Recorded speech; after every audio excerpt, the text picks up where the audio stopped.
Call this July 18th, 2023 meeting of the Salina Planning Commission to order.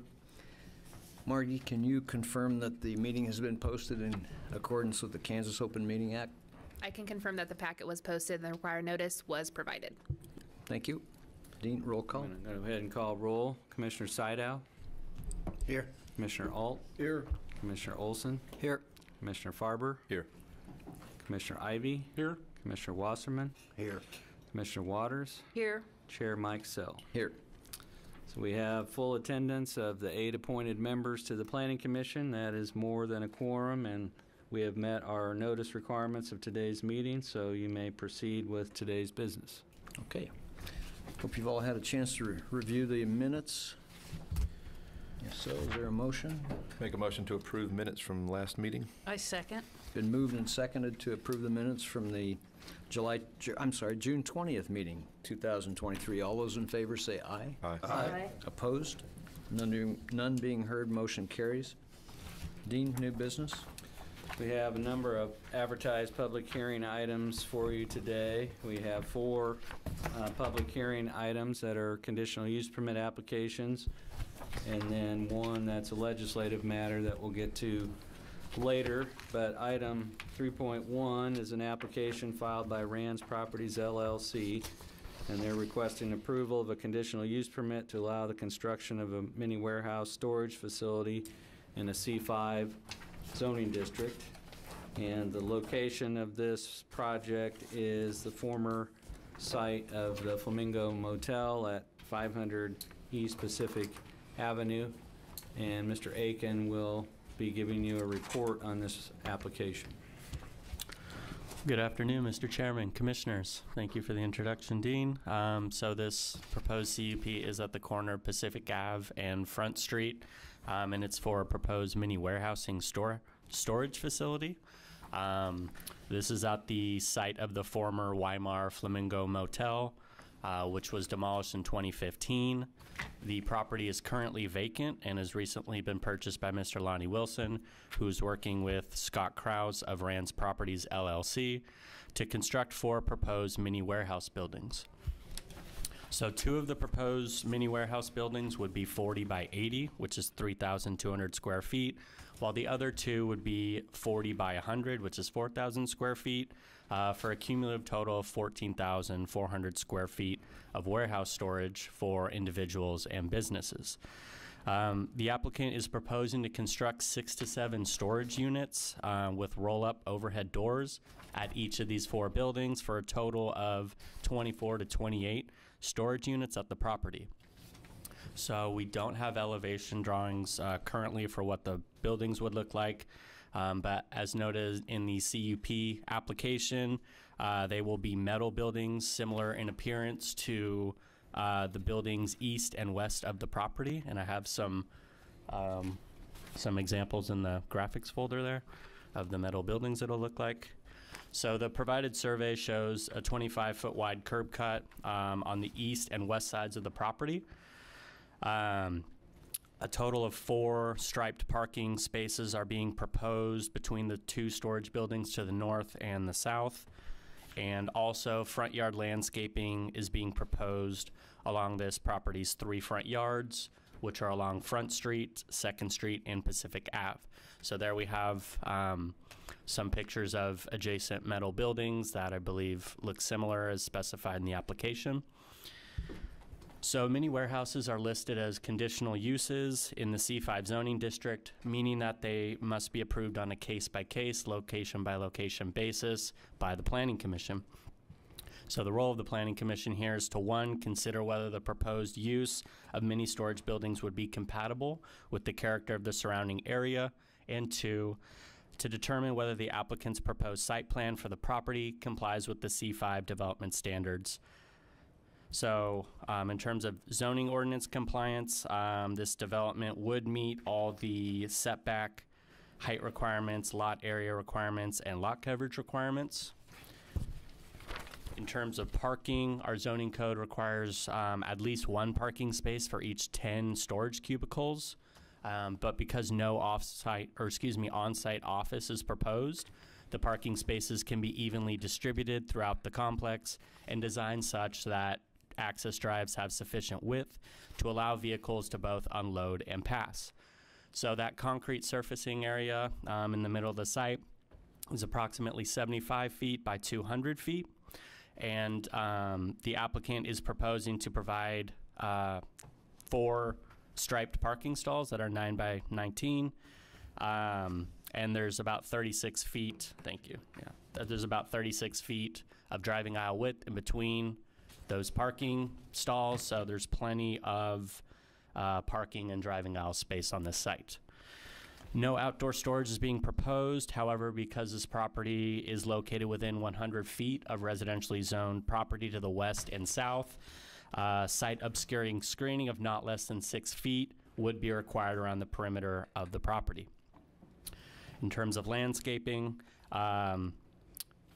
they're proposing over 17,000 square feet of front yard landscaping, which heavily exceeds the minimum requirement of 8,165 square feet. So they have more than enough landscaped area. And then lastly, for signage, no signage is currently being proposed. However, the site has 320 feet of building frontage, so they could construct up to 1,280 square feet of total sign area, which could be distributed amongst ground and wall signs. So the Planning Commission must find the proposed conditional use in the proposed location will contribute to the welfare and convenience of the public. So the role of the Planning Commission is to think about the impact that allowing this particular use in this location might have on the surrounding area. The applicant states that constructing storage cubicles in this location would contribute to the welfare and convenience of the public because it would provide a location for individuals and businesses to store possessions in an enclosed area, which could help mitigate outdoor clutter in the adjacent area and other areas around the city. So this would also put this vacant parcel into a productive use. And lastly, this development doesn't increase the burden on the existing public utility system because no city infrastructure is being proposed to support it. Staff would also note that any visual negative impacts that could potentially come from this site would be reduced or mitigated by the required fencing and landscaping. The Commission must also find that this proposed conditional use won't cause substantial injury to the value of other property in the neighborhood, and it won't dominate the immediate neighborhood. So the character of the area surrounding the subject property is predominantly comprised of service, commercial, and industrial uses, with a mixture of some residential dwellings to the south and west, which is further detailed in the surrounding land use table of the staff report. So the uses surrounding the property are largely commercial or industrial and are similar in nature to this proposed development. The applicant is not proposing to hook up to city water or sanitary sewer, but there is adequate infrastructure for both of those. And so I'll just go right on to comprehensive plan. So the future land use map shows this area as commercial, as a future commercial area, and it also lists Pacific Avenue as what is called an impact street. So impact streets are streets that are defined by a higher standard of aesthetic design, which is usually achieved through streetscaping, pedestrian amenities, and other improvements such as maybe public art. So these are streets that visitors to Salina are most likely to use, and therefore these streets should be designed to showcase the quality of the built environment in the city. Due to the increased investment in right-of-way improvements along impact streets, greater attention to the relationships between the streetscape and associated development is necessary. So we just wanted to bring that to your attention that Pacific Avenue is an impact street, and that should be considered here for this project. The Planning Commission seems to have the following options in consideration of this application. Number one, they could approve a conditional use permit to allow a mini storage facility in this location if the required findings of fact can be made.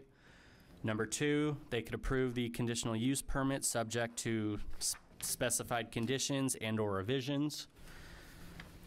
The Planning Commission could postpone consideration of this application if additional information is needed, such as elevation drawings or more information about landscaping, screening, or signage. Or they could deny the application if the required findings of fact cannot be made, or if the Commission believes the proposed use would be incompatible with development in the surrounding area.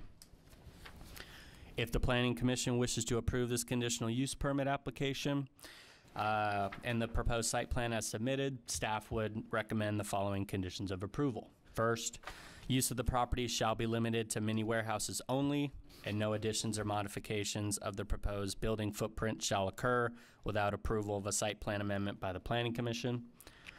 2, the applicant shall stripe at least 3 parking spaces in the parking lot in accordance with the city's off-street parking regulations. 3, a detailed landscape planting plan shall be submitted to staff for review and approval prior to the issuance of building permits. And 4, if applicable, all proposed exterior lighting shall be submitted to staff for review and approval prior to installation, and all exterior lighting fixtures shall be shaded so that no direct light is cast upon any property located in a residential district, and that no glare is visible to any traffic on any public street. So that concludes the presentation part, and staff and the applicant are by for any questions you may have. Any questions of staff? Spencer, have you seen a screening plan at all?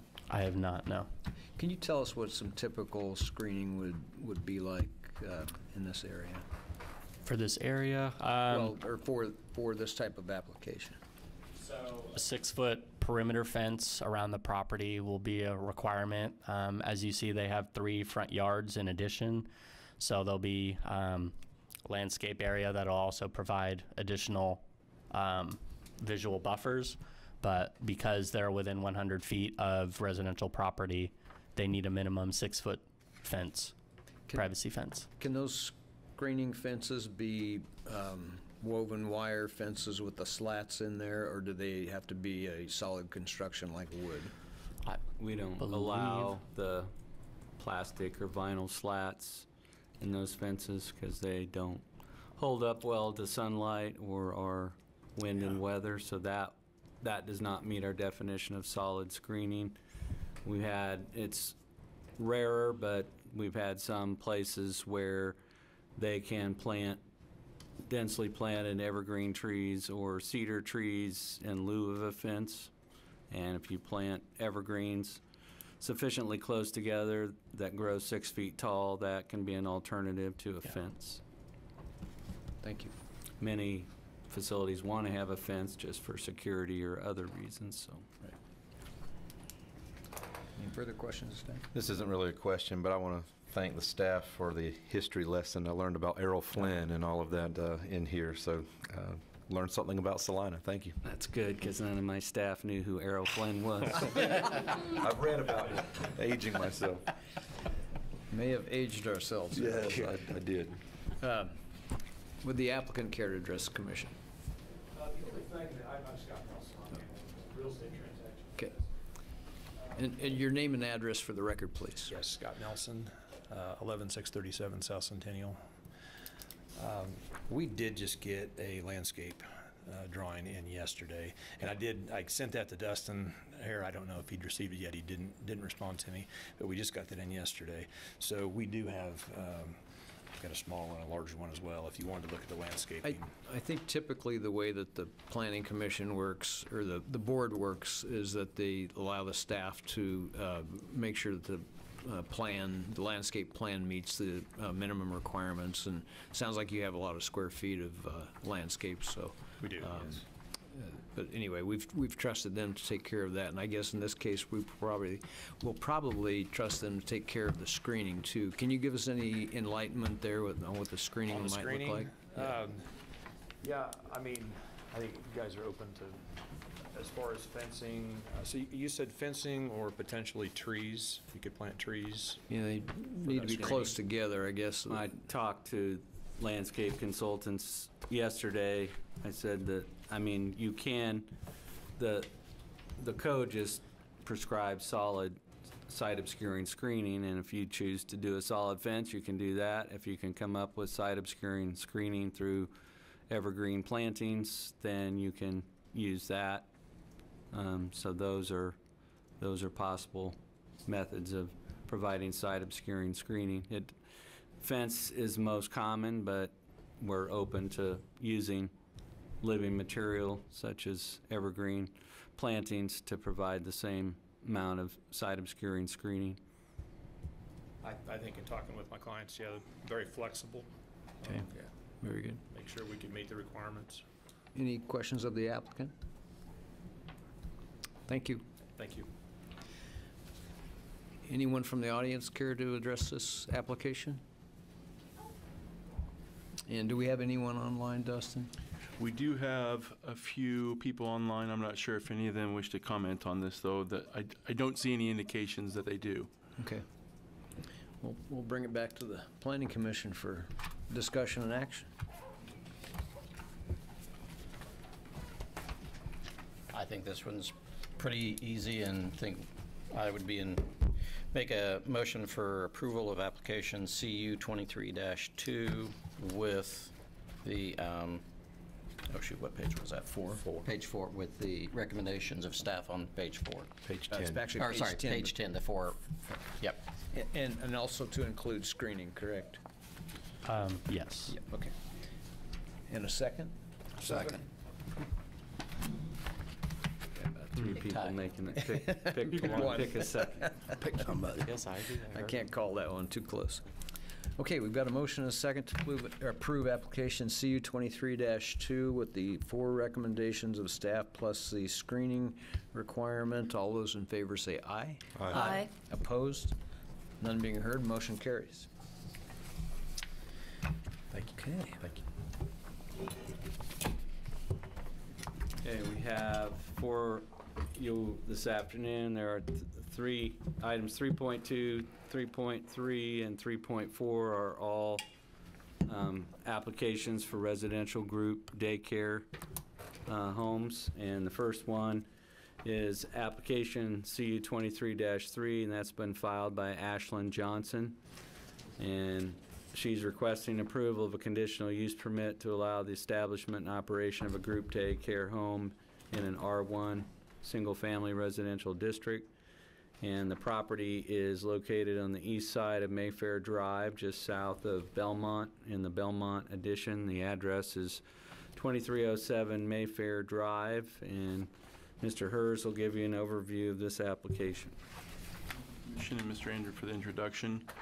The applicant is Ms. Ashlyn Johnson, and as Mr. Andrew noted, the subject property is just off of Belmont Boulevard on Mayfair Drive, basically 2 houses in off of Belmont. It's highlighted in the blue outline on the screen here.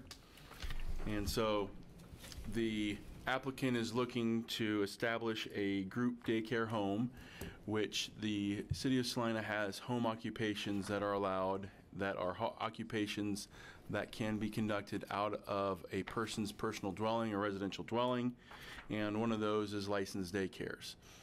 There is a second category that can be conducted outside of your home, and it's what we call group daycare home. And the distinction is the group daycare home category allows for up to 12 children, less than 16, where the licensed daycare home license allows for up to 10 children. So it's basically 2 additional children, and the state requires an additional employee or care provider. And so because of that extra care provider, it is in the conditional use permit category. So your role in this situation is to review and examine the property and make sure that it meets all of the zoning requirements and that it doesn't have any negative impacts on the surrounding neighborhood, and that the proposed conditional use permit would be appropriate for the site. So the Kansas Department of Health and Environment, as well as Saline County Health Department, and then the building services dealing with building code and the fire department dealing with fire code also inspect daycares, but your role is just to see if this particular property would be a suitable location for a group daycare home. Now, because it is a public hearing process and a conditional use permit, we do what we call a public notification, so the surrounding property owners have been notified of this request. When we look at the compliance of the zoning ordinance, the subject property is a slightly irregular shaped lot in that it's a little over 60 feet in width at the opening or at the south end, and at the north end it's about 66 square feet or 66 lineal feet, so about an average of 62 feet across the whole frontage depending on where you measure, and then it has a depth of 130 feet. So it does meet and exceed the lot width, lot depth, and lot size requirements for the R1 district, which is what it's currently zoned. The property is part of the Belmont Addition, which was originally platted in 1958, and the building itself was constructed in 1971. So it does meet all of the current dimensional requirements for both a single-family home and a group daycare home at this location. Looking at the welfare and convenience of the public, the applicant states that the proposed group daycare home could be centrally located in Salina, making it a convenient place for her existing and new families to bring their families or their children while they're at work. And staff would note that we also believe that the proposed group daycare home could contribute to the welfare and convenience of the public by providing care and services for infants and toddlers and families living in the Stewart School area. Looking at the injury of the surrounding properties, the primary difference between a licensed daycare home and a group daycare home, again, is 2 additional children and an additional care provider. In this particular case, some conditional uses, you have modifications that are being made to the property in order for them to meet all of the conditional use permit requirements. In this case, the applicant is proposing to maintain her residence just as it is. So there will be no changes to the outside or inside that would be necessary. The back area does have a fenced-in play area for the children, and staff has received public comment from the adjacent property owner to the north on Kensington that voices support for the applicant's group daycare home. So we did receive some feedback from a neighboring property owner.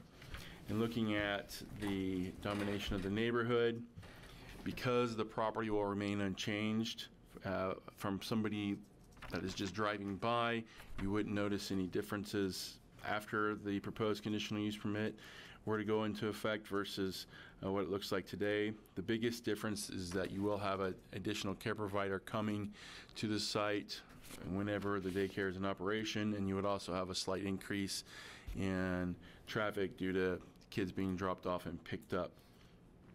Off-street parking.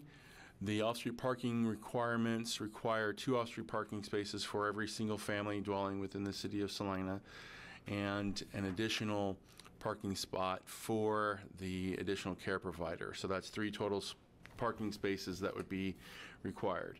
In this particular instance, the property does have a double wide drive, which you can see in the photograph as well as the aerial photo.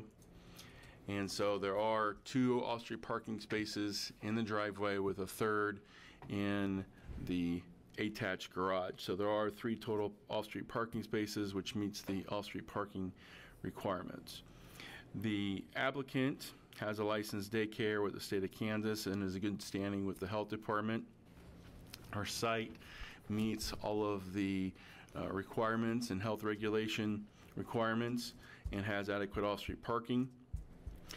The conditional use permits are usually approved to run with the land. However, you do have the option and have exercised that option in certain situations to approve the conditional use permit associated with the specific applicant's ownership. In other words, if the applicant, Ms. Johnson, were to sell or move or go to a different location, the conditional use permit would not transfer to a new owner, that they would have to come before this body for a new conditional use permit. That is an option that you do have. I'm not saying that staff believes that is a necessary option, but it is something that you would have as an option. Alternatives, you could approve the conditional use permit application as submitted upon the findings that the requirements of the Salina Code have been satisfied. Number 2, you could approve the conditional use permit application subject to certain and specific conditions or revisions. Number 3, you could postpone consideration if additional information is needed. Or number 4, you could deny the proposed conditional use permit if you feel like it could cause injury to the surrounding properties and this is not a suitable location for a group daycare home. Staff does have a number of possible findings that we could recommend for you on page 6, and we also have a standard condition that we typically use for daycares, and that is that no more than 12 children may be cared for at any one time in accordance with the state standards for group daycare homes. So with that, staff would recommend approval with the findings on page 6, and we would take any questions that you would have.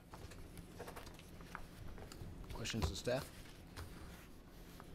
Excuse, where is the current daycare that Ms. Johnson has? I'm not entirely certain, but I do know that Ms. Johnson is with us in this meeting on Zoom, so she could answer that question. Just curious. Sure. It is currently in my home. I just haven't taken on more children yet. So she doesn't live at 2307 Mayfair? Yes, I do. She does live at 2307 Mayfair. She's currently doing licensed daycare Okay. category, and she wants to move up to the group daycare home category. Any more questions of the applicant or of staff? You got that one out. I don't have any questions, but I just did want to mention, because I know one of the considerations you mentioned was about having more people, more traffic coming in and out of the house. But the additional children that I would be taking on would actually be within the same families. And the additional provider, I'm planning on having my husband. So we really wouldn't anticipate any more traffic at this time. Good to know. Thank you. Anyone from the audience care to address this application? And do we have anyone online, Dustin? I do not see anyone online with their hand raised or an unmuted mic that would like to speak. And also, Dustin noted that there was a letter from a neighbor who had no objection and was in favor of this application moving forward. That is correct. So with that, we'll bring it back to the commission for discussion and action. I'll make a motion on this, but I would like to limit this conditional use permit to the applicant only, and that would be a part of my motion. But with that in mind, I would make a motion that we do approve application CU 23-3 with the condition listed in there that no more than 12 children may be cared for at any one time, and also limit this conditional use permit to the applicant only. I'd second that. And just for clarification, Dean, this conditional use permit only goes to the applicant, right? Even if the property sells it on? Well, without that condition, the general legal rule with the conditional use permit, this is somewhat unusual. So for example, in the case that you just had, we had an applicant who came forward with a conditional use permit to build and operate a mini warehouse facility. If they decide 4 years from now to sell that and somebody else would step into their shoes and operate that mini warehouse facility just as it is, they don't need a new conditional use permit. I see. The daycare is unusual and a little bit different for a conditional use permit because it is, you have a care provider, that care provider's licensed and vetted by the health department and all, so it's not quite the same, but as a general rule of thumb, a conditional use permit runs with the land so that if it sells, you can step into the shoes of the person that had that conditional use permit. That would be true if it was a bar or if it was a mini storage facility. So since that's the general rule, if you want to limit it to just the applicant, then that needs to be called out when you're making the motion, as Mr. Farber has done. Thank you for that clarification. Okay, been moved and seconded to approve application CU 23-3 with the stipulation that this application only is for the current owner. All those in favor say aye. Aye. Aye. Opposed? None being heard, motion carries. We have for you item 3.3, and that is an application that's been filed by Jody Papada, and she is also requesting approval of a conditional use permit to allow the operation of a group daycare home in an R1 district. And the location here is south of Cloud Street at 1828 Larson Street in the Kraft Manor addition. And I believe that Ms. Papada has received a conditional use permit from this body for another location and is relocating from that address to this address and seeking your approval for this address. So I'll let Mr. Hers give you the details. Thank you, Dean. So Mr. Andrew is correct. Ms. Papada is a return customer for this board, where she had previously obtained a conditional use permit for a group daycare home at 729 West Republic, where she operated a group daycare home for 2 years. And before that, she had a group daycare home that she also obtained from this body at 2805 Patty Drive. So she has been operating as a group daycare home in multiple locations for the last 7 years and has been in good standing with the health department as well as all of our local codes from the fire department and building services. Again, a group daycare home is going from a limitation of 10 children up to 12 children, and also has that second employee care provider that's on site.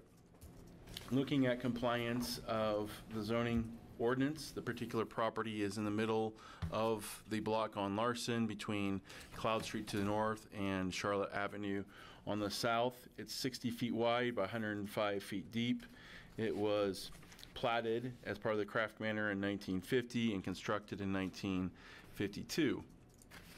When it was originally constructed, it had a 33-foot setback on the rear. However, in 1973, there was an addition that was 16 by 26, and it was kind of in this area here that I'm showing you on the aerial photo. And when that addition was constructed and expanded onto the existing dwelling, it reduced the rear yard setback to 17 feet. I bring that up because, with the exception of that setback, that rear yard setback, which is required to be 25 feet, it does meet all of the zoning requirements. Staff did research, and from what we can tell, it appears that the building official at the time approved the setback or the addition erroneously without going before the Board of Zoning Appeals for any variances.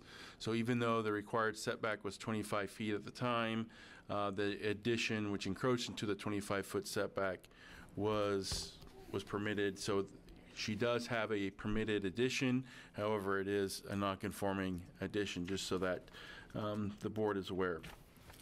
Looking at the welfare and convenience of the public, the health department, building services, and fire department have all inspected the dwelling and found that it is in compliance with all safety requirements. And we believe, along with the applicant, that the addition of a group daycare home at this site could contribute to the welfare and convenience of the public by providing additional care services for toddlers and families in the Stewart Elementary School neighborhood. Looking at the surrounding area, the only change, or there are no changes, that the applicant is proposing to the exterior of the building. She does have adequate off-street parking, and the rear yard area, which is currently fenced in with a solid 6-foot fence, is adequate for playing. We do have some photographs of the property. She does have a double-wide driveway in front of the house, and a single car garage for 3 total off-street parking spaces, which meets the requirements for a group daycare home, and she does have a rear patio area and some lawn area that is currently fenced in with a solid wood fence. Looking at the surrounding neighborhood, the surrounding properties are all single-family dwellings, also built in the 1950s. And so, as with most group daycare homes, the biggest change is going to be the addition of a care provider and then a slight increase in drop-off and pickup for children who are attending the daycare. Staff's analysis: the applicant has been in good standing with the health department as well as the fire department and building services, operating a group daycare home at multiple locations already within the city of Salina for the last 7 years. And the proposed site does meet all of the life safety requirements and also has adequate off-street parking. You would have the option to make the conditional use permit non-transferable as you did with the last application. The alternatives that you have would be the same, where you could approve the application as submitted with or without any conditions. You could postpone if additional information is needed, or you could deny the application if you feel like it would injure the surrounding properties and that this is not a conducive location for a group daycare home. We do have a number of findings on page 6 that staff believes supports approving the proposed application, and we also have our standard condition that no more than 12 children may be cared for at any one time in accordance with the state standards for group daycare homes. And with that, staff will take any questions that you might have. Questions of Dustin? I think we're good. Okay, would the applicant care to address the commission?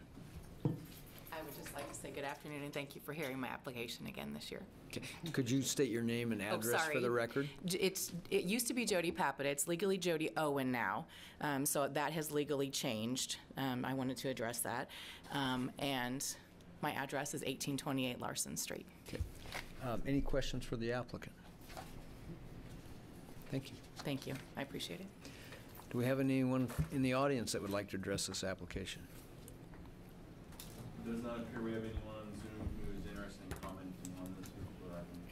And just for the commission's benefit, like all conditional uses, we send letters of notification to everyone who owns property within 200 feet of the proposed daycare locations. And we have not heard anything on this application? We have not heard anything back. Okay.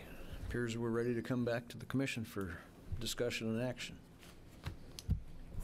I move we approve application CU 23-4 with recommendations on page 6 and subject to the condition listed as number 1 and the paragraph below it. Second. Moved and seconded to approve application CU 23-4 with the condition that this application stay with the current owner and not be transferable. All those in favor say aye. Aye. Aye. Opposed? None being heard, motion carries. And we have a third application for you this afternoon, and that is an application that is number CU 23-5, and that's been filed by Alicia Thompson. And she is also requesting approval of a conditional use permit to allow the operation of a group daycare home in a single-family residential zoning district. And her proposed location is at 1605 Dover Circle, which is just north of West Cloud Street. Mr. Hers will also be providing you with this report. Thank you, Dean. The applicant's address is 1605 Dover Circle. It's basically directly east of the intersection of Dover Circle and Oak Circle. And the applicant's property meets all of the dimensional requirements for both single-family home and group daycare homes. We do have a breakout of the site in your packet, but you can see that dimensionally it does meet all of the side yard, front yard, and rear yard setback requirements, as well as lot coverage and minimum lot size requirements. Welfare and convenience of the public, the health department, fire department, and building services have all inspected the site and found it to be in compliance. And the staff believes that it could contribute to the welfare and convenience of the public by providing daycare services for infants and toddlers in the Sunset School area. Looking at the surrounding property owners, there's very little perceivable changes that would occur to the site in relationship to the existing conditions. Probably the only change that you might see with this particular property is an additional gravel being added to an existing gravel driveway. So the property currently has a 19-foot wide driveway. Half of that is paved concrete, the other half is a gravel surface area, and the applicant is looking to add additional gravel to make sure that it meets the off-street parking requirements and is able to perform in all weather conditions so that she can get credited for that third parking space. She does have 2 in the driveway, as well as a single car garage that can have a third off-street parking space. So the applicant has been operating a group daycare home at 735 East Leslie over the past year, so she also is a repeat customer, so you may recognize her.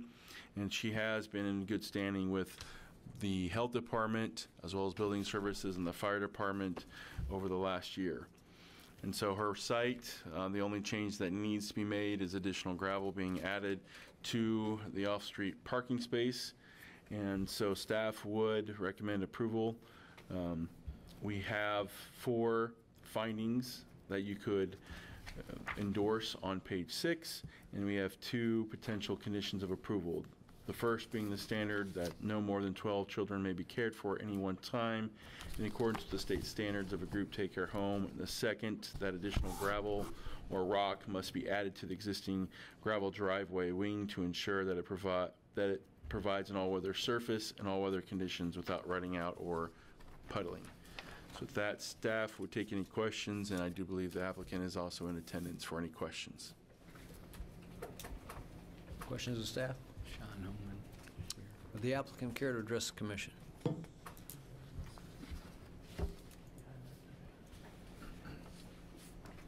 My name's Alicia Thompson. My current address is 735 East Leslie. Will be moved over fully this weekend. We're kind of moving slowly.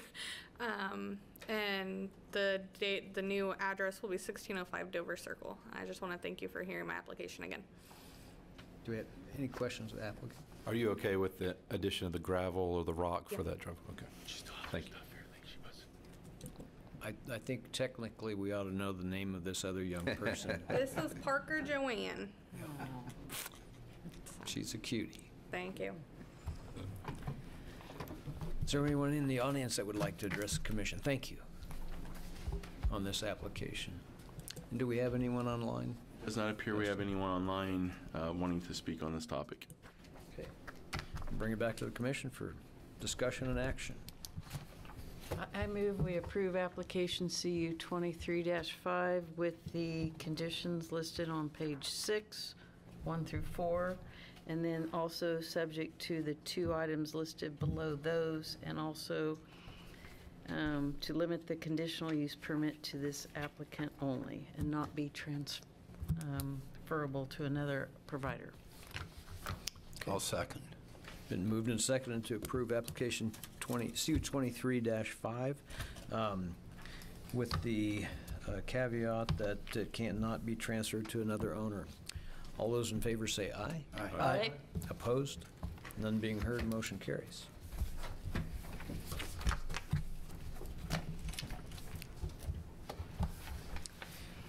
Okay.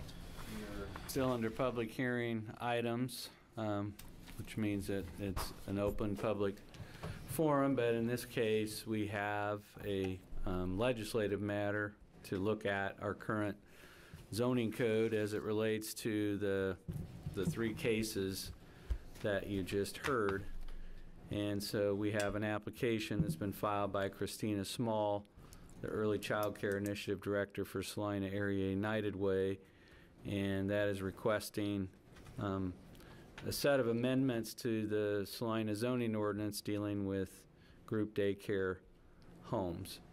And so we've got them listed on the screen, but today if you go to all of our residential zoning districts, a group daycare home that provides care for no more than 12 children in an occupied dwelling is a conditional use or listed as a conditional use in all of our residential districts. And so that means an application is filed, notices provided to neighboring property owners. There's a public hearing held before this body to receive any public comment or input, and then a conditional use permit is issued for that location, which allows a group daycare home license to be issued and for them to operate there.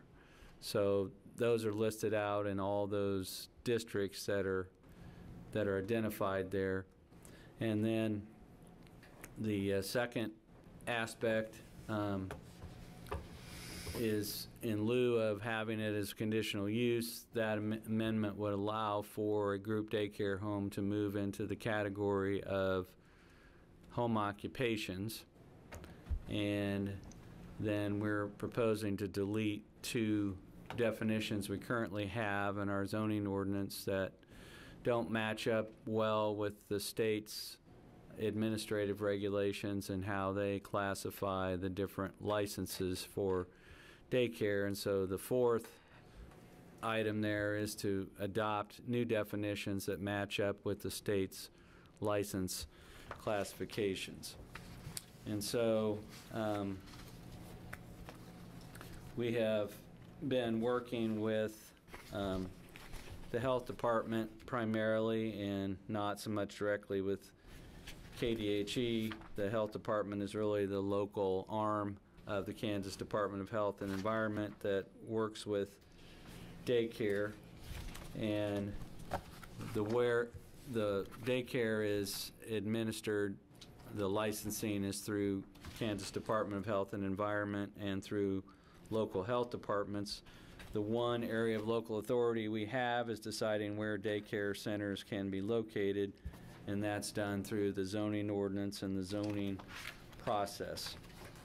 And right now we just use a broad term in our ordinance called group daycare center, and that has a lot of different subsets in it, including the licensed daycare home, the group daycare home. We have some large scale daycare centers. We also have preschools. And so right now our ordinance either requires that daycare be located in residential districts, either inside an occupied dwelling or in a non-residential building. So we have the Salina YMCA, the Martin Luther King Daycare Center. Those are on properties that are actually located in residential zoning districts. The YMCA is in an R3 district, and so we have daycares that range from small licensed daycares in homes all the way up to large daycare centers. And so most of our current definitions that we have in the ordinance were adopted in 1987 in response to some updates to the Kansas Department of Health and Environment's administrative regulations, which are updated from time to time. And so when those were set up, what's referred to as licensed daycares, there also used to be what was called registered daycares, but that's been abolished, and all daycares have to be licensed now. So those, if you're a licensed daycare, you can operate as a home occupation. There's no public hearing, there's no notice to neighbors. You just work with the health department, the fire department, and you set up your licensed daycare in your home, and there's really no planning commission or zoning involvement. And so what we agreed to with the health department was, we're not going to make daycare providers come in and apply for an individual home occupation certificate like we would for a home accounting business or a beauty shop, but as long as you provide us with a list of your approved daycare locations. So if we get a call or a complaint about something, we can pull out our list and say, nope, this daycare's been inspected and approved by the health department, so it's a legal operation. And so, as I noted, and as you've seen today with your 3 applications, if you're a daycare provider and you want to move to the group daycare classification, you file an application. We do neighborhood notification, we do a public hearing, and we require this body's approval. And so from the neighborhood standpoint, it allows neighbors to have advance notice of what's being proposed, to hear about it, to come, comment, and ask questions if they're interested. And was some thought that bumping up to 12 children and having an outside provider could have a noticeable impact on a neighborhood. The other reason it was done is no other home occupation.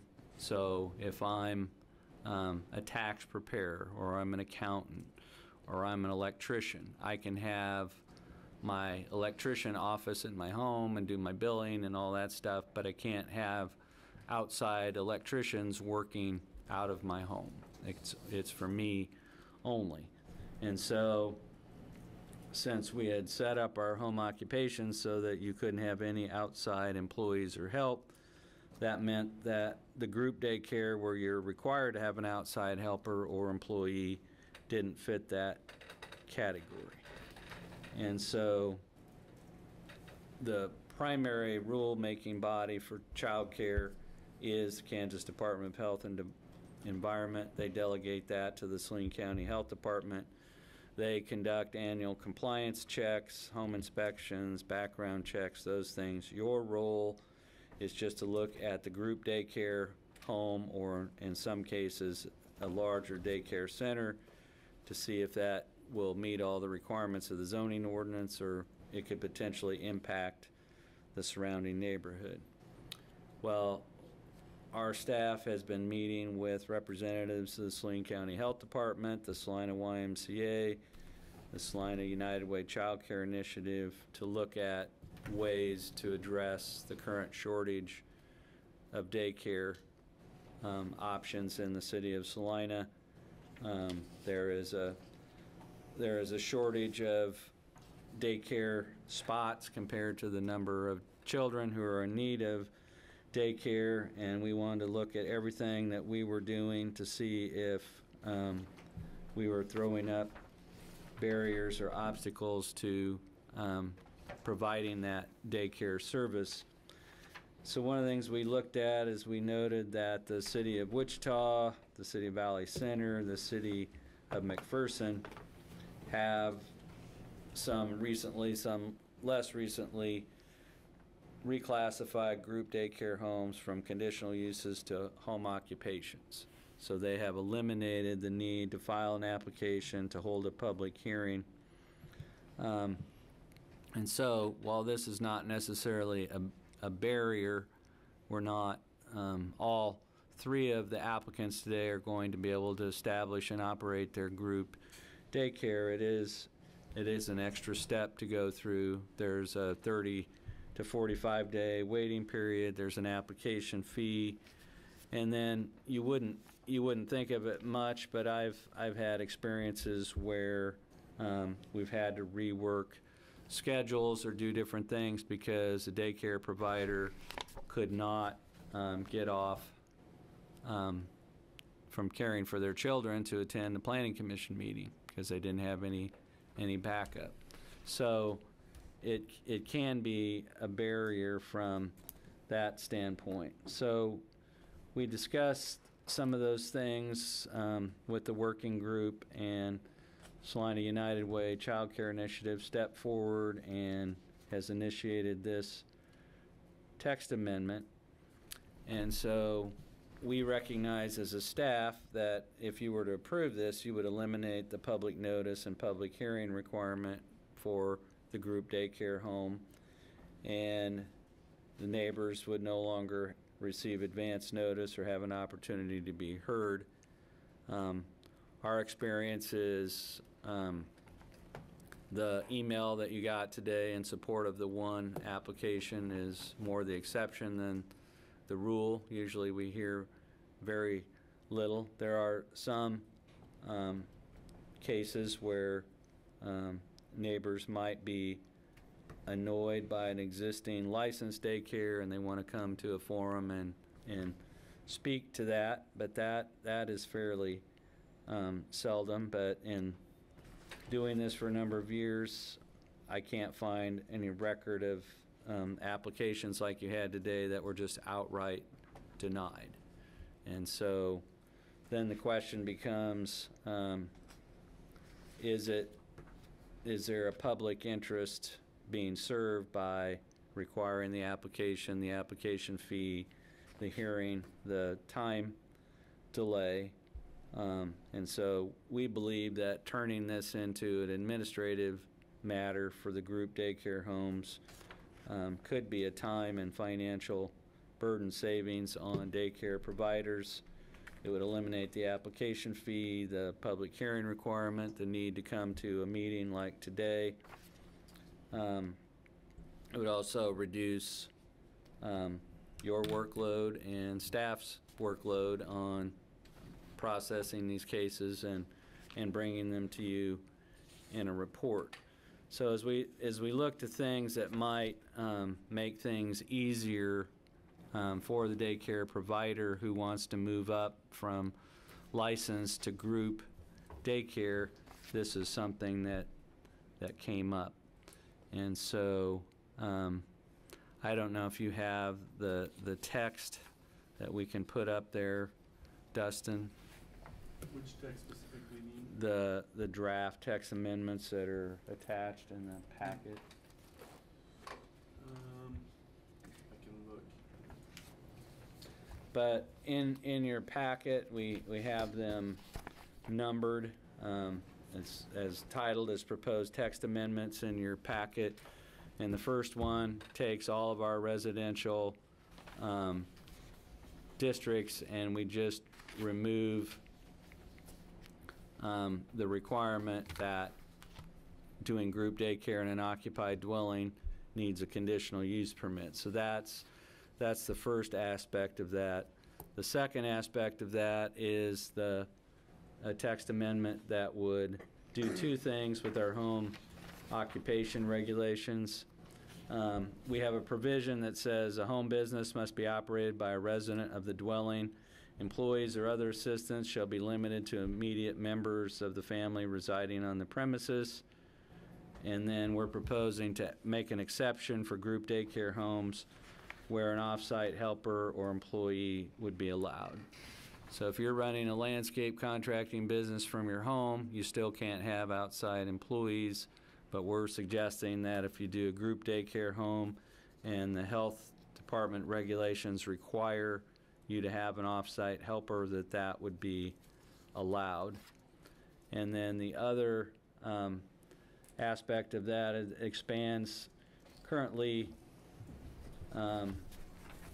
If you're doing, we probably have more than 100 licensed daycare homes in the city of Salina where people are doing licensed daycares in their homes. Those are considered home occupations, and we would expand that to include the types of applications that we had today, as long as it was in an occupied dwelling.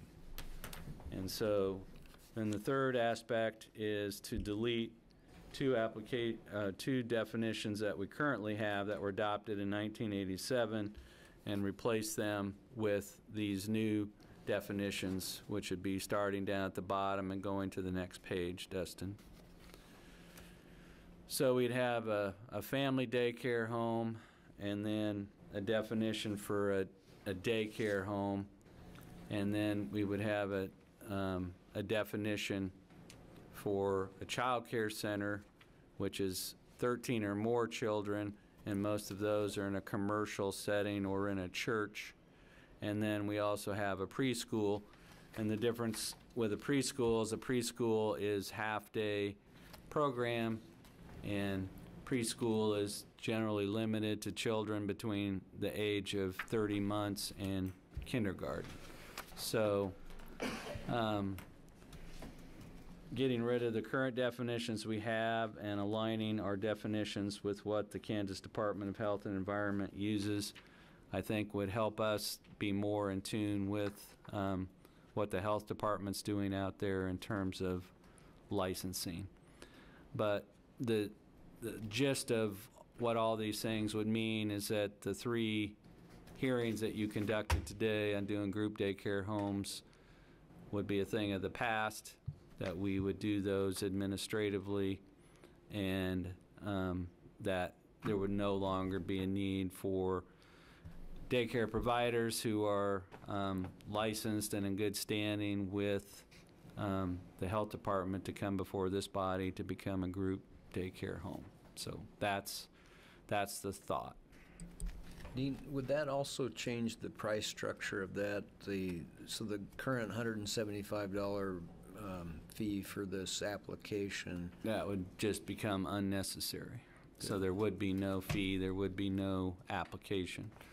So essentially, as it stands today, for the most part, unless we receive a complaint, and the fact that my daughter is a licensed daycare provider, I couldn't tell you where most of the licensed daycares are. I mean, we have a list, but we're not involved. The fire department, the health department's involved in inspecting those, vetting the providers, inspecting the homes, and so this wouldn't take planning staff entirely out of it, but you wouldn't have the situation where the daycare provider is working directly with the health department and then they have to pause and come work with the planning staff to get their group daycare home approved. They would just, if they wanted to go from licensed to group daycare,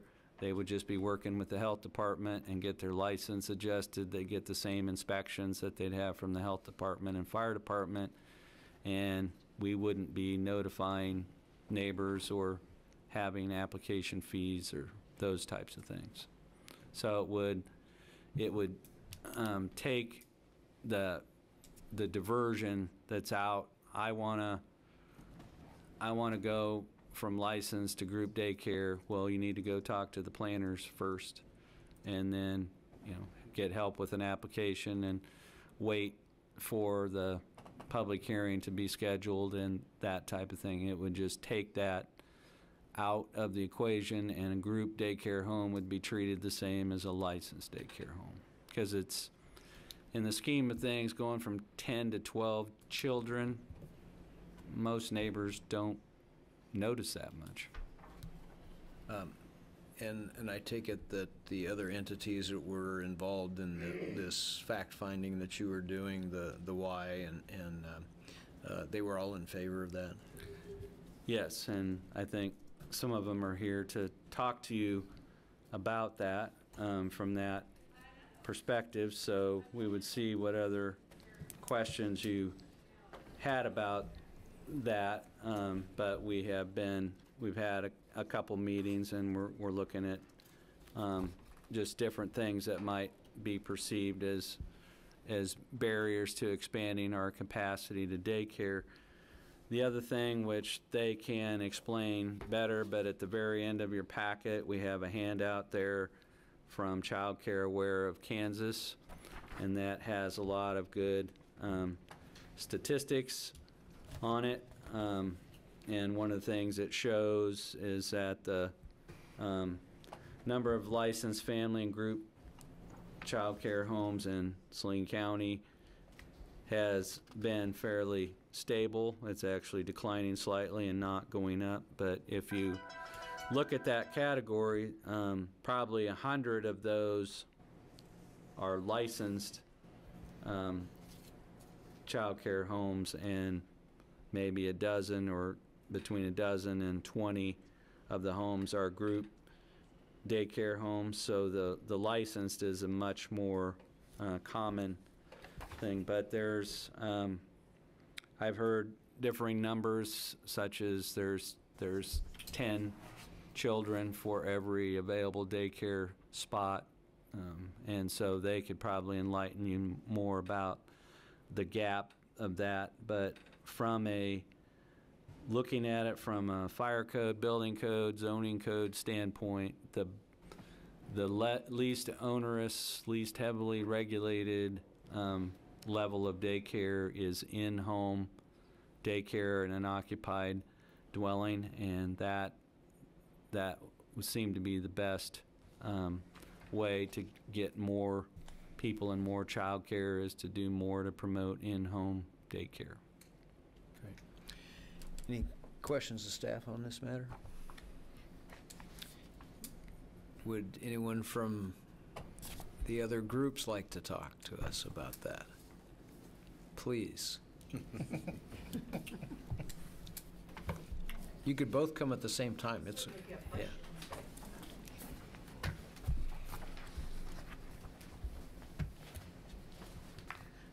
I'm Christina Small. I work at the United Way, and that's at 113 North 7th Street, Suite 201. Leanne Montoya. I coordinate the child care licensing program for Salina, Ottawa, and McPherson counties, and I'm at 125 West Elm at the Health Department. I have a question for you.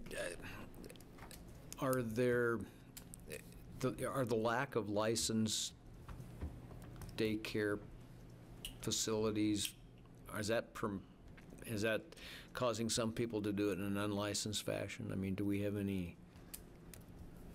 There's always been unregulated care. Sometimes it's done innocently enough. You know, people start out helping a friend, and right. It grows into something more than that. There are laws that say that when you care for people's children out of their own homes, you do have to be regulated if they're unrelated, and so we do investigate those and look into those. So there's a small portion of unregulated care pretty much at all times that, you know, we do our best to look into and address and correct if possible. And is this text amendment, in your opinion, going to be beneficial and helpful to getting more facilities going?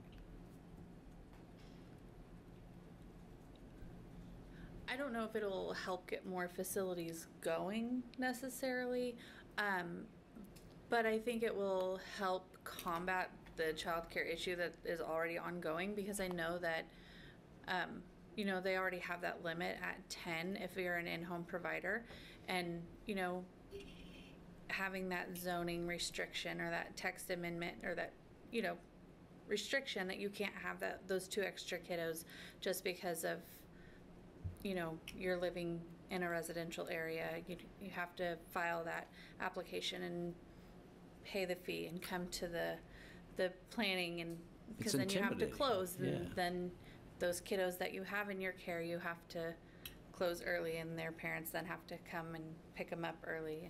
I have 2 young kiddos, and when my provider has to close early, she already feels bad, because then I have to go pick up my kiddos early, and then I'm out of work, and so it's an issue all around. So it helps the provider, and then helps parents that are looking for care, because I also know finding care to keep siblings together is also a hard thing for parents.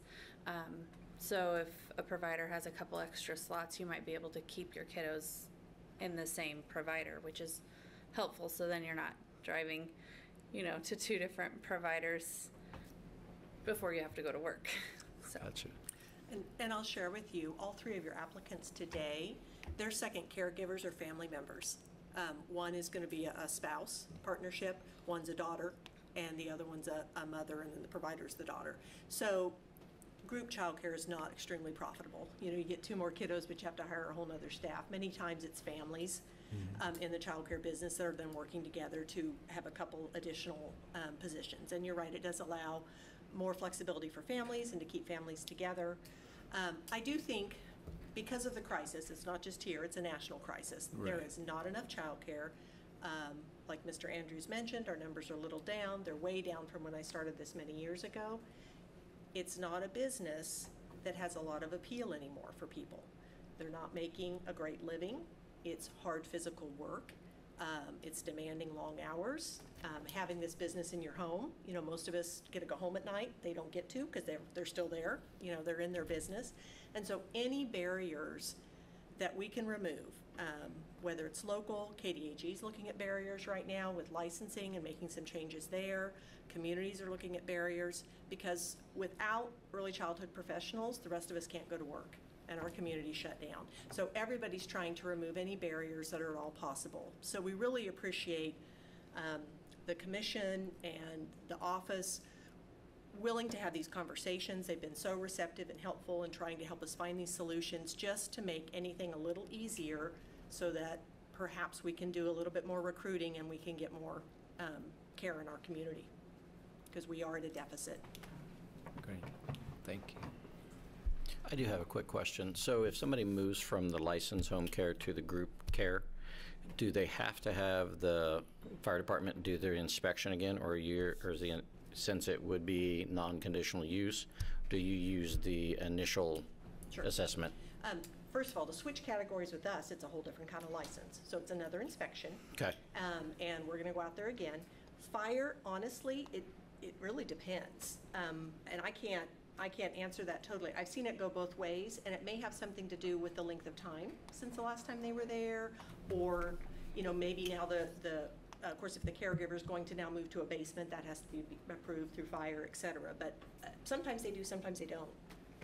Yeah, I think we'd be hesitant to speak on the fire department's behalf on that particular question, because I personally don't know for certain how that would work within the process, because currently the way the process works is we do a site inspection to prepare for the conditional use permit application. So as part of the conditional use permit application for the applicants you had today, we actually did site visits, conducted those inspections.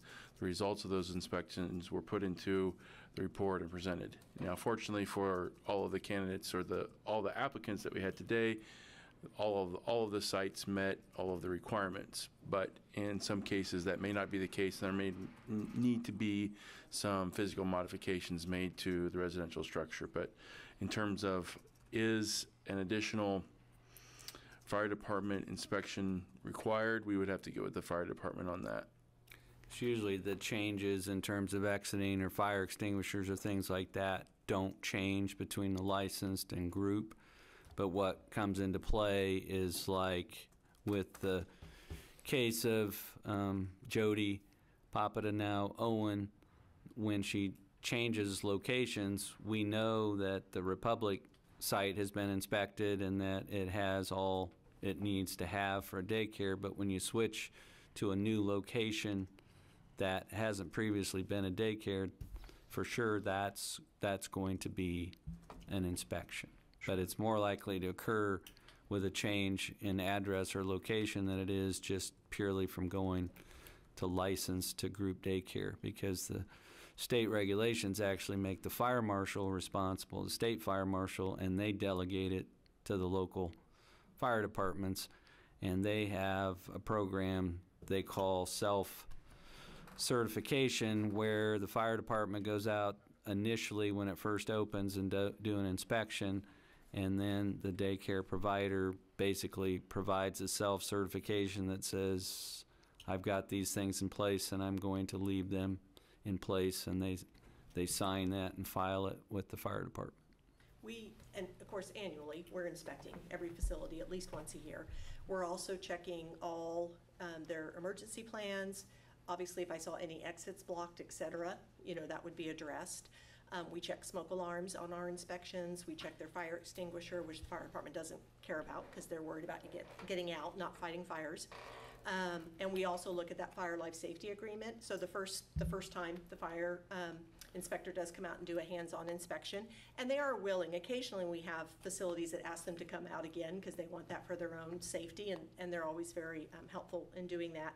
But that fire life safety agreement, it's a pretty lengthy document that they have to attest to, that they've gone through and checked those things themselves annually, and then we do verify that that's been done and documented. So we're certainly not fire inspectors or that expertise, but we are checking some of those things as well when we're out there.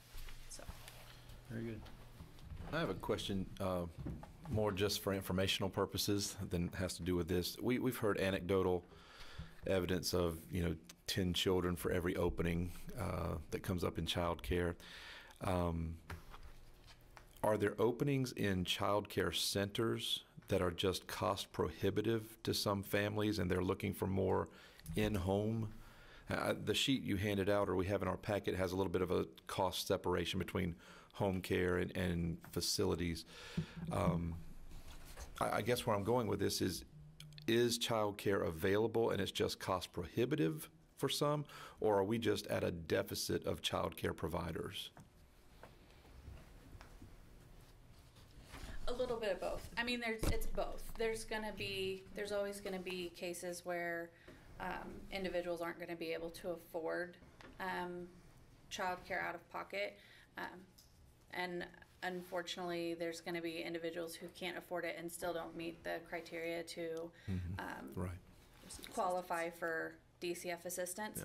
Yep. However, there's a deficit of available slots too. I mean, even aside from the cost factor, there's still just not enough slots available for the amount of children that we have in the community right now, let alone anybody trying to move in to get the jobs that we have open in the community. And forgive my ignorance, I'm leaning on some expertise in this area. When you're saying there's a deficit, what are we talking about number-wise? Is there any kind of ballpark there? Well, and I don't know if this takes into account like openings because of cost, you know, but like right now, desired capacity, which there's a difference between licensed capacity, which is the max that a facility or an in-home provider can take, and what they are willing to take. Sure. Because obviously, you're not going to take the max amount you're licensed for, because nobody's going to just up and take that. So like desired capacity for in-home providers that's licensed and group and child care centers for Saline County is 1,458. That's the desired capacity, and I'm sorry, it says potential number of child care slots needed is still 1,052 for Saline County, because we have, I'm sorry, where's my number at? Children under 6 with all parents in the family that are in the labor force is 2,510 in Saline County. This is information that Child Care Aware is getting from like the census and from Chamber. Like they're collecting all of this information and compiling it. How often do they compile that? Do you know? Well, I mean, this is in-time data. I mean, every day, you know, Yeah, I mean, and of course what they do, one part of the service they offer, they're a referral service. And so people that are looking for care contact them. So they're having those conversations all the time with workforce people and parents and everybody that's looking for care but can't find it. So yes, we think, I mean, we've talked about this for a long time. We think there's 1,000 to 1,500 more child care spots that we probably need in this community. And that's you know, without any growth that we're hoping to get, right. You know, without any new industry or business. Parents, the beautiful thing about our system is you can choose home care because you like that setting, or you can choose center care because you like that setting. There's pros and cons to both, but there's also just some personal reasons why people, you know, choose and take their children those places.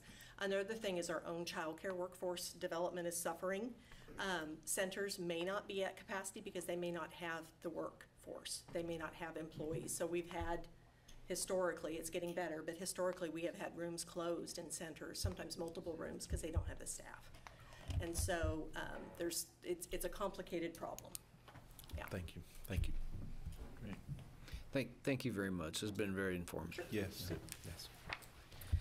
So our text amendment here is just a small pebble in the item, but as we looked at things that could be removing barriers from people to moving from licensed to group and expanding care, that is a real thing, especially because it's too complicated for us to understand, but there's different ratios based on the number of children that you have. If you take infants, you can have fewer total children if you have infants than if you don't take infants, and things like that. And so there are cases where going from 10 to 12 might allow a group of brothers and sisters to stay together in the same household, as opposed to going over the limit. one of our applicants said that, actually, too, yeah. Is there anybody from the audience that would like to address this application? Dustin, do we have anyone online? It does not appear we have anyone on Zoom wanting to comment on this item.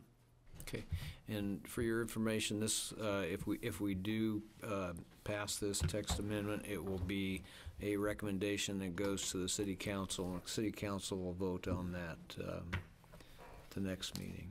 So we'll bring it back to the commission for discussion and action.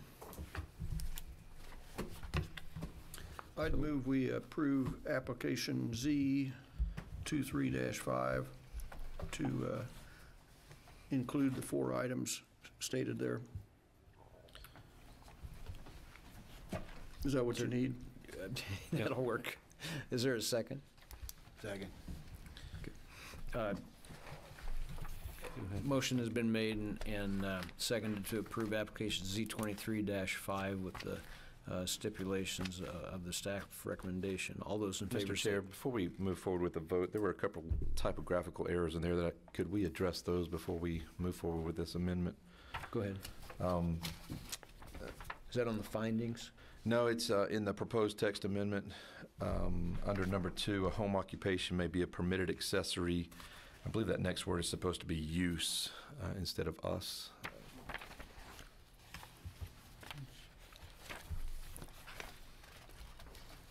Is that correct? Yes. The existing word in the code is use. It's not misprinted in the code, so. Okay. And then on the definition of a preschool, it has the age classification who are 30 months of age. It should be or older. Or order? I don't know how much order there is in a preschool. Well, frankly, I'm amazed that in a packet this size, if we have that few of misspellings, or misapplications of words, that we're in pretty good shape. And so that will be duly noted. Thank you, Commissioner Farber. So we have a motion and a second on the table for application Z23-5. All those in favor say aye. Aye. Opposed? None being heard, motion carries. Thank you. So that will go as your recommendation to the Salina City Commission. And just for your information, Commissioner Soderberg was our proofreader on all our stuff. Former mayor and planning commissioner Sydney Soderberg, she could look through a document, she could pick out 2 misspelled words just like that. Quite an art. Okay, on to... We are out of the public hearing portion of our agenda and on to administrative items. And that means that these are not statutory public hearings, but we certainly welcome public comment and input. And as it relates to the application that is next, it's item 3.6, and it's been filed by Mr. Stan Byquist, and it's requesting approval of a final plat of a 15-lot subdivision of a 16-acre tract that's located on the south side of the Knox sandpit in an area that staff has referred to as a peninsula. So if we look back into this area over here is Lakeview Estates Addition Number 2, and that's under development now with the construction of the assisted living facility that's coming along. And so there's just a stub street to here, and it currently ends. So in order to get to this property and develop it, this street would have to be extended, and that street would have to be extended to get to the entrance to here. So the development is not all complete in Lakeview Estates Addition Number 2, but that was approved by you in November of 2021, and in terms of the final plat application and the on June 6th of this year, you reviewed a preliminary plat of this same property and voted to approve that, including the requested variation from the 600-foot maximum dead-end street length to allow a 1,490-foot dead-end street, which is labeled as Byquist Way now. And your approval was made subject to 5 conditions, and the primary only change that's been made was that the name was officially shortened from Byquist Way Drive to Byquist Way. But the City Commission has approved on first reading ordinances annexing and rezoning this property subject to satisfactory final platting of the property. And so, although the Lakeview Estates number 2 is not fully built out, Mr. Byquist is wanting to move ahead with platting this peninsula area that's on the south side of the Sandpit Lake, and he's proposing to extend a dead-end street that would run from Evening Bay Drive to the east. And the requested zoning is R2 zoning, which would allow the developer the choice of building either 2-unit townhomes or single-family homes. And as we noted, there's a companion request to annex the property and to zone the property to Planned Development District R2. And so in terms of design, our subdivision regulations require that subdivisions have abut and have frontage on a direct access perimeter street, and that at least one public street access point be on that direct access perimeter street. It also directs you to look at the need for additional emergency access points as may be required by the fire code. And so this property, if you look at it in total, has 729 feet of frontage on South Ohio, plus there's a 60-foot emergency access driveway opening at the southern edge. And so the perimeter access for this property is South Ohio Street. There's a public street access here which satisfies the requirements of the subdivision regulations. There is a south emergency access road opening here that was the driveway to Mr. Byquist's house and now provides a second means of access into Stone Lake. And then this in turn provides a second means of access into this area. And so this subdivision is required to have one public street connection to Ohio, which it does. And Ohio Street has been improved to full city street standards, so there's no further improvements needed to Ohio Street as part of this development. And so, as you can see on the layout, Lakeway Drive extends from Ohio Street eastward, connects with Evening Bay Drive, which terminates at the south edge of the subdivision, and then the plan is to extend this roadway in there. As we pointed out, there's a 60-foot south access easement that provides access from Ohio Street and a 60-foot emergency access easement at the north end of Shoreline Drive. And so, don't know if it'll happen or when it will happen, but what staff has done in terms of setting this up is that the widths of those access easements are wide enough, so should there be a point in the future where those be desired to convert into a public street, then that could be done. So there's sufficient width here to construct a full public street from here up to connect to Evening Bay Drive. That would take the coordination and cooperation of the developers of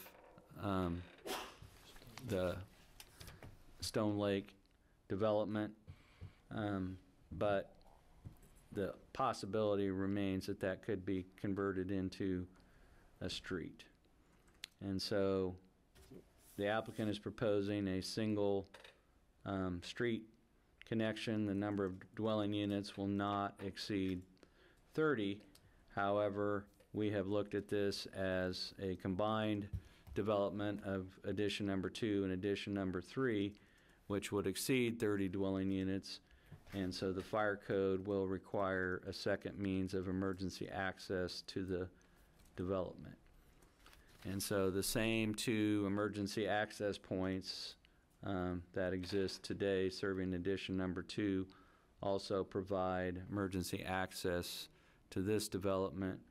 And as we have indicated on the fire code analysis that we've attached to this report, that does meet the remoteness requirements in the fire code.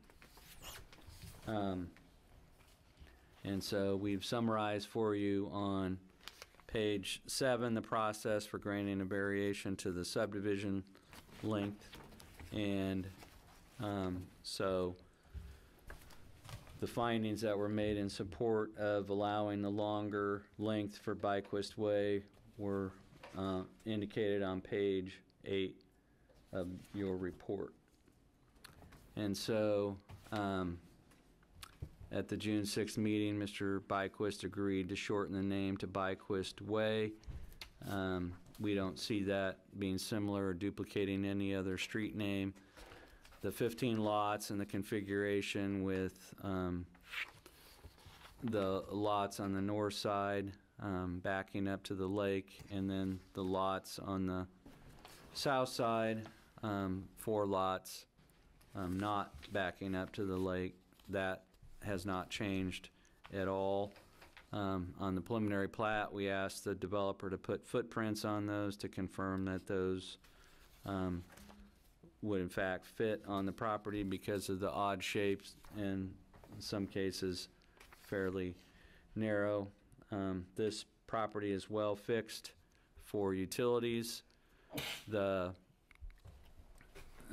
city engineer has written a report saying that there is more than adequate capacity in the sandpit lake to accept post-development runoff. He reported to me that if there was a 100-year storm event that was emptied into the sandpit, it would raise the level of the sandpit a little over 1 inch. So there's lots of capacity in there to accept runoff from the surrounding area. We're talking about a generation of anywhere from 150 to 300 trips per day that would come out of this area and would end up exiting onto Ohio. One thing that came up at the City Commission meeting was just discussion of the drainage easement that the city acquired. And so if you could go to the plat, Dustin, we've got a number of lines that are crossing these lots, especially the lakeside lots. So we have a drainage easement line.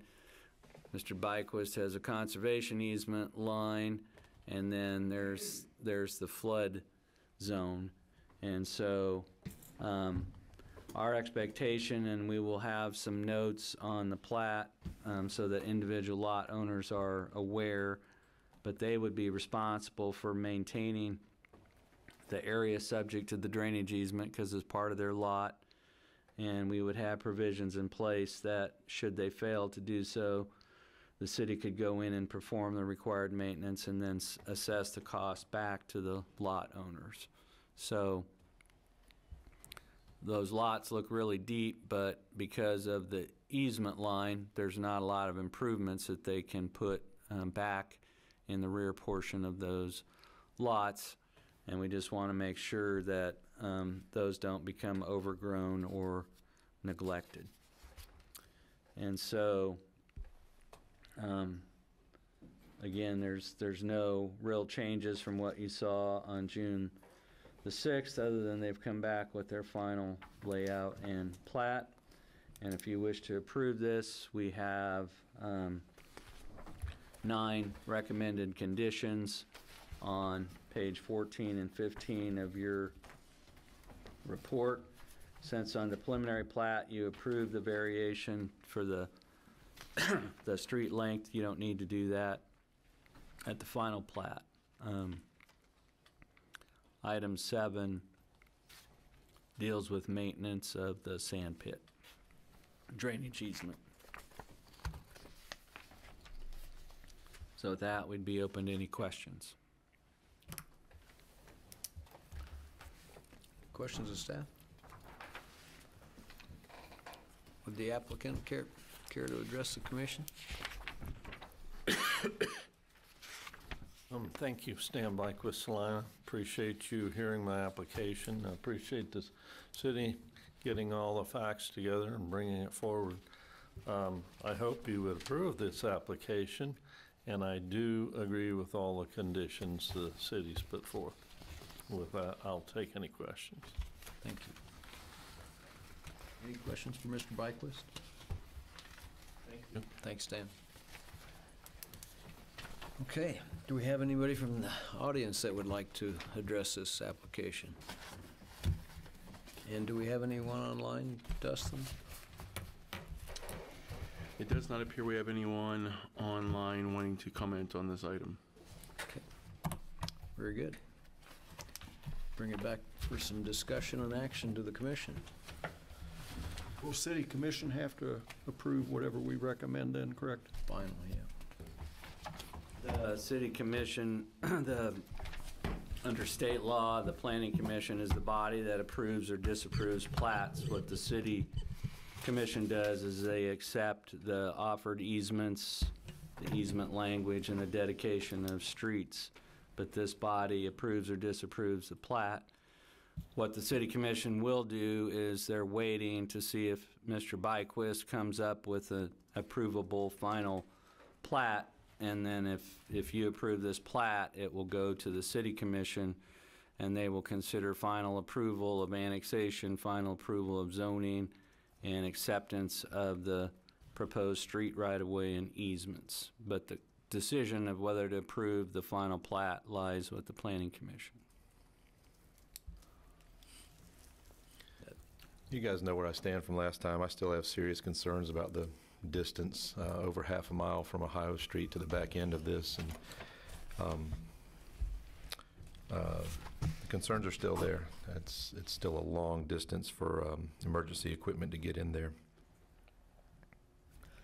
Just where I am. Thank you. Yeah, and I would stand with where I went last time, so I'd make a motion to approve application P23-1A filed by Stan Byquist for final approval of the plat with the recommendations from staff on page 14 and 15. I would second that. Been a motion and a second to approve application P23-1A with the 9 recommendations from staff. All those in favor say aye. Aye. Opposed? Nay. We have 7 A and 1 nay. Motion carries. Thank you.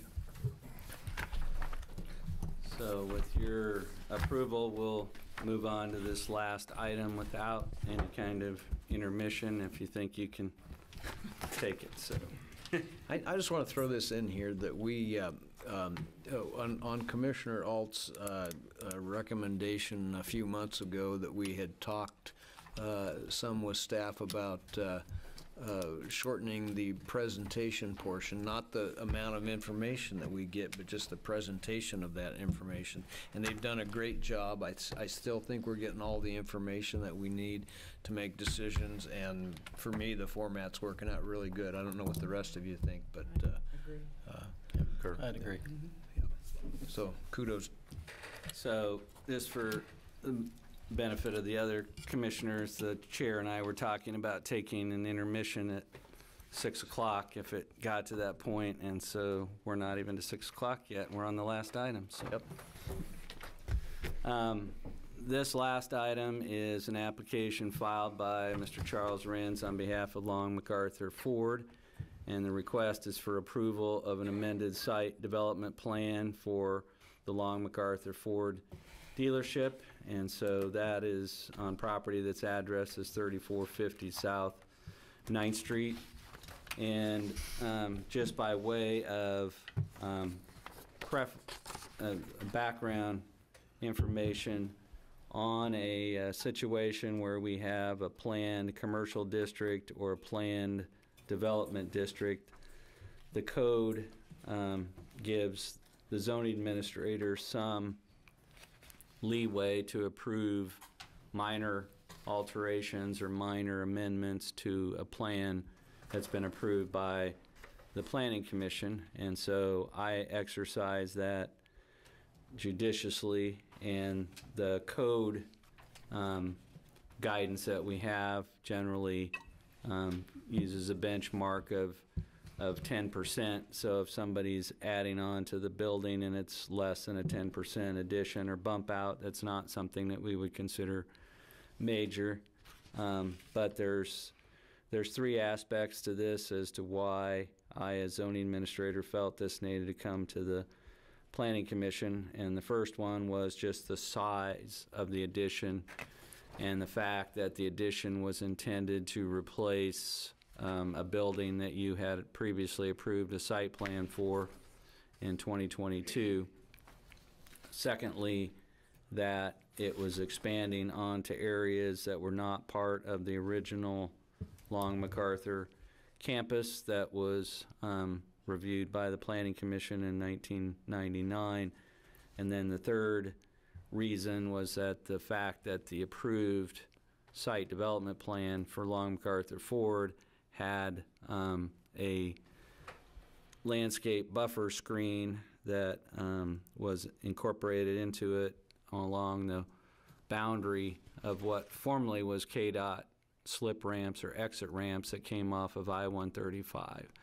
So if you're wondering about that odd curvature there, it's because before Schilling Road was built and became a full interchange, if you were coming from Wichita, these are the ramps you got off on to come into Salina, because Schilling didn't have ramps and Waterwell Road didn't have an interchange, nor did Magnolia Road.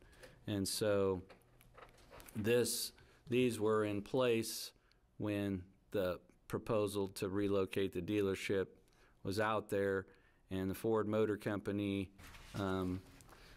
gave Long MacArthur Ford very little leeway in designing this facility, and it was done by the architects for Ford Motor Company, and basically they did all the driving, and they proposed and wanted to see implemented a screening buffer between those slip ramps and where the dealership was. And the currently the owners of the dealership would like to eliminate that because those slip ramps are gone and their property now extends all the way back to the interstate right-of-way. So those are the three reasons why these changes were brought back here, and I'm going to turn it over to Mr. Hers to kind of summarize those three main points, recognizing that in 2022 you approve a plan for a freestanding quick lane auto service center freestanding on property north of this site, and it appears now that Long MacArthur is not going to do that project. So I'll let Mr. Hers provide you the three things that are the focus of your thoughts today. Thank you, Dean. So the subject property is part of a planned commercial district, and it's also located in the South 9th overlay corridor. What that means is that any proposed site changes that are of significance have to be reviewed and approved by the Planning Commission. There have been a number of changes and modifications and amendments to the site plan that have been of a minor nature that have occurred in the past. The first is a 2007 edition of an automatic car wash, and that's this structure right here. It's a 40 by 60 building. In 2011, a 50 by 50 building was constructed, and this is the photography studio where Long MacArthur takes their vehicles to have them photographed so that they can be sold on the internet and so that people that are shopping for vehicles can see them.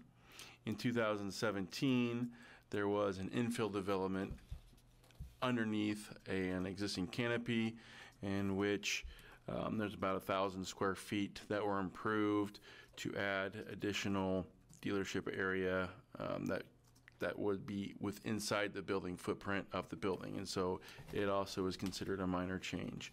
2019, the Planning Commission and City Commission approved a rezoning in order for an electronic message center sign or billboard sign to be erected along the interstate highway. And in 22, you reviewed plans for a quick loop facility that was on this particular property that was replatted as part of the Long MacArthur Edition number 3. When the Long MacArthur 3 Edition was approved, what it did is it squared off all of these properties that used to have kind of a triangular shape due to those slip ramps that Mr. Andrew mentioned.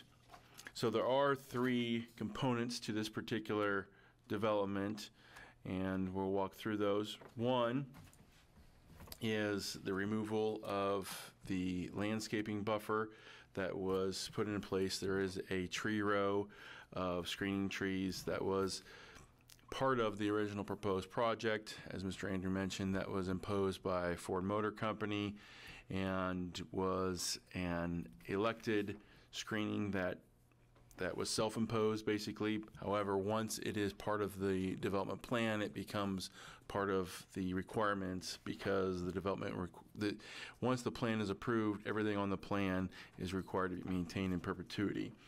And so the first item is the applicant is requesting to have these particular trees removed, and because the trees were self-imposed and a self-imposed requirement, and because the applicant is attempting to use the remainder of their lot and square it off, in other words, move their development over time towards the interstate highway further west, those screening trees really don't serve the same purpose that they did when the project was originally developed in 1999. And the second item is the expansion of the parking lot. Again, this kind of falls under the theme of squaring off the development of the lot. Currently, this particular piece of their property has that triangular shape. If you were to look at the aerial photo, you'll see that the parking lot has angled parking here, and what the applicant is proposing to do is to increase the parking and square it off a little more. And in order to do that, the trees would have to be removed and the parking lot would have to be expanded beyond the boundaries of the original plan. So the original 1999 plan did not have this property. Long MacArthur did not have this property as it was right-of-way at the time. However, that right-of-way has been vacated and is now in their holdings, and they would like to expand the parking lot to this north property line. And this is what it looks like on the site plan.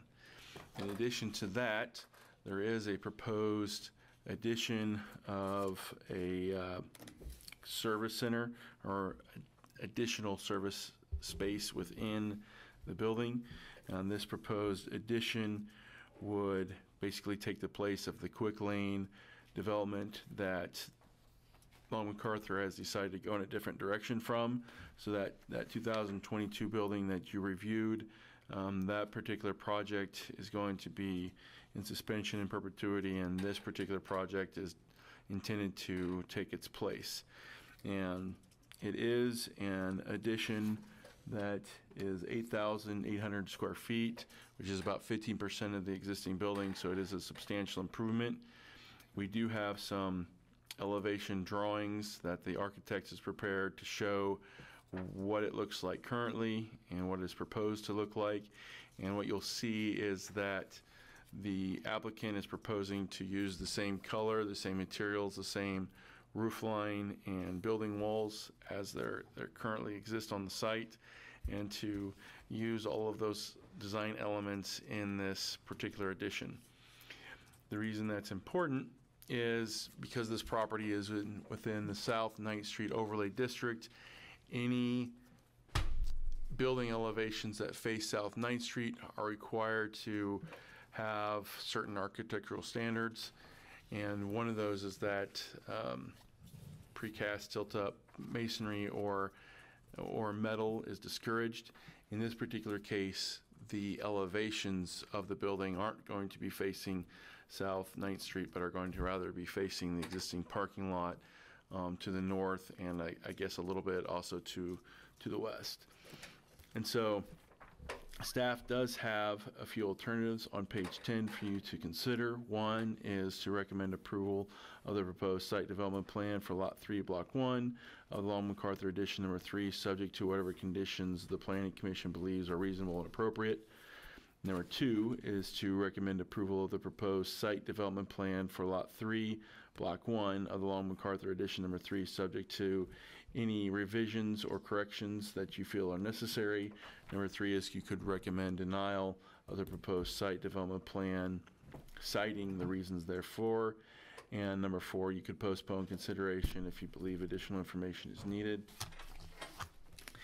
In looking at the proposed changes, because the slip ramps are no longer there, the screening requirement and the limitations of the original building site are no longer in play, and the proposed addition would appear to not impact the South 9th overlay area. So we do have some conditions on the bottom of page 10 and 11 that could be carried over from the original plan that staff feels would be appropriate if the Planning Commission agrees and would like to approve the plan based on those conditions. So with that, staff would take any questions that you might have on the proposed development plan amendment. Questions of staff?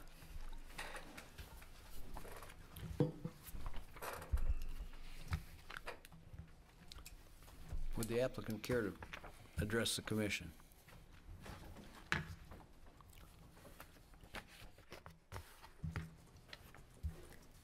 Yeah, I'm Charles Renz with Jones Gillum Renz Architects.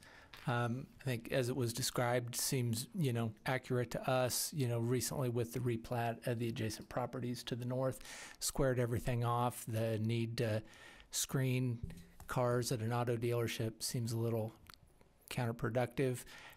So we would like to have the ability to eliminate that tree line, as necessary with the new parking. The addition, again, there's rendering in there with the materials that Dustin showed. Everything's consistent with the the block wainscot, the metal panels. Everything's matching materials, and again, as he said, no impact off of the 9th Street corridor. So I don't think we have any other issues, but I'm happy to answer questions. Charles, any additional signage that's going to go up? With the addition, no, there is no additional signage planned that would ever be seen by the public. I mean, maybe an enter sign. I mean, it would just be incidental, incidental to the doorways. Directory. Yeah, directory signage, so. Any questions of the applicant? In 1999, I was here working and did the report for the Long MacArthur thing, and I went back and looked and looked and looked, and I could not. I've looked at meeting notes, I looked at other things, and I couldn't find. It was not staff, it was not the Planning Commission, it was the representatives for the firm working for Ford Motor Company that wanted to have that tree barrier there, which seems it may make slight sense when you realize that that was an interstate exit ramp, but still the idea that a motor company would propose screening its product from the view from the interstate didn't seem to make a lot of sense. But we looked and we couldn't find where the Planning Commission or anything in the code would require that. And if you drive by say Conklin cars farther to the north, you're not seeing any screening from the interstate there. So it was there's a requirement that they develop the site in accordance with the plan that the Planning Commission approved, which had the buffer on it, and they've faithfully maintained that, but it seems to have outlived its usefulness. Great. Any further questions of Mr. Renz? Okay, thank you. And I presume we have no one from the audience that'd like to comment? Okay. And Dustin, do we have anyone online? It does not appear we have anyone online interested in commenting on this item. Okay, we'll bring this back to the commission for discussion and action. I move we approve application Z99-20C as is laid out. Second. Was that with the 5 recommendations on page 10 and 11? Yes, with the 5 recommendations on page 10. Thank you. And did we have a second? I'm sorry. I did. Okay. Commissioner Alt was a second. Okay, have an application and I'm sorry, we have a motion and a second to approve application Z99-20C with the 5 recommendations from staff on pages 10 and 11. All those in favor say aye. Aye. Aye. Opposed? None being heard, motion carries. So that item will not go on to the City Commission. You were the approving body on the site plan, and so that will allow us to issue a building permit for that addition out there at the dealership. Okay. We are knocking it out. That was the last of our agenda items for this evening. In terms of what happens when you review a subdivision on a preliminary plat, as you saw this evening on June 6th, you had preliminary plats for the Lakeview addition number 3. On June 20th, you had preliminary plats for the Beck's addition and Gary Johnson Trucking. Those have now come back as final plats, as has a final plat for the Augustine addition at Waterwell and 9th Street. So we will have meetings on August 1st and on August 15th with agenda items on them. So we're staying fairly busy with platting activity. Very good. Very good. Public forum. Anybody from the public, Dustin? It does not appear we have anyone on Zoom interested in making any public comments. I wanted to comment that I saw when I was going to Hayes for ball tournaments last weekend, a sign for Beck's Hybrid Seeds looking for employees, and I presume it was for the facility here, or the proposed facility here. They have some employees working here out of their homes and different things, not having the facility, so they've been hiring some people. Yeah, good. Salesforce and others, so. Very good. Any other comments? Is there a motion to adjourn? So moved. And a second? Second. Moved and seconded to adjourn. All those in favor say aye. Aye. Opposed? None being heard. We are adjourned.